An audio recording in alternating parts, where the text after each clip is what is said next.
સમગ્ર દેશમાં દશેરાના પર્વની ધામધૂમથી ઉજવણી કરવામાં આવી રહી છે, ત્યારે સુરતમાં પણ આ જ પર્વની ઉજવણીને ધામધૂમથી લોકો ઉજવી રહ્યા છે। ત્યારે વધુ જાણકારી માટે અમારા સંવાદદાતા લાઈવ જોડાયા છે। હાલ જે રીતે અત્યારે દશેરા પર્વની ધામધૂમથી ઉજવણી કરવામાં આવી રહી છે, ત્યારે હવે લોકોમાં કેવો ઉત્સાહ જોવા મળી રહ્યો છે? बिल्कुल ચોક્કસપણે જે રીતના હવે દશેરા પર્વ આજે છે અને તેને લઈને રાવણ દહનની તૈયારી સંપૂર્ણપણે કરવામાં આવી છે। વેસુ વિસ્તારમાં આવેલા રામલીલા ચેરિટેબલ ટ્રસ્ટ દ્વારા આ જે રાવણ જે છે તે તૈયાર કરવામાં આવ્યો હતો અને રાવણ જે છે તે 70 ફૂટનો રાવણ જોવા મળી રહ્યો છે। એટલું જ નહીં પરંતુ જે રીતના અત્યારે દ્રશ્યો જોવા મળી રહ્યા છે કે હાલ 70 ફૂટનો રાવણ સંપૂર્ણપણે જે છે તે તૈયાર કરી દેવામાં આવ્યો છે અને હવે થોડી ક્ષણોની અંદર આ રાવણ જે છે તે દહન કરવામાં આવશે।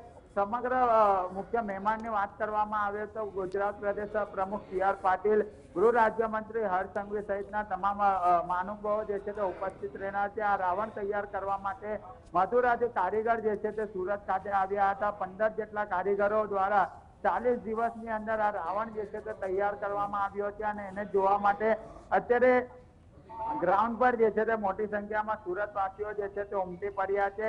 લોકોનો જમાવડો જે છે તે ચોક્કસપણે જોવા મળી રહ્યો છે અને અત્યારે થોડી ક્ષણોની અંદર એટલે 6 થી 7 વાગ્યા દરમિયાન થોડી ક્ષણોમાં આ રાવણનું દહન કરવામાં આવશે। ત્યારે લોકો દૂર દૂરથી જોવા માટે હાલ અત્યારે વેસુ ખાતે આવેલા પાર્ટી પ્લોટની અંદર ઉમટી ગયા છે। રાવણ દહન કરવામાં આવશે ત્યારે ભવ્ય આતશબાજી અને ફટાકડાનો શો પણ જે છે તે અહીં મૂકવામાં આવ્યો છે અને તે પણ અહીં તમામ પ્રકારની તૈયારી જે છે તે કરવામાં આવી રહી છે। થોડી ક્ષણોની અંદર અત્યારે રાવણ દહન કરવામાં આવશે, પરંતુ આ રાવણ બનાવવા માટે મથુરાથી 15 જેટલા કારીગરો સુરત ખાતે આવ્યા હતા અને 40 દિવસ જેટલો સમય લાગ્યો હતો।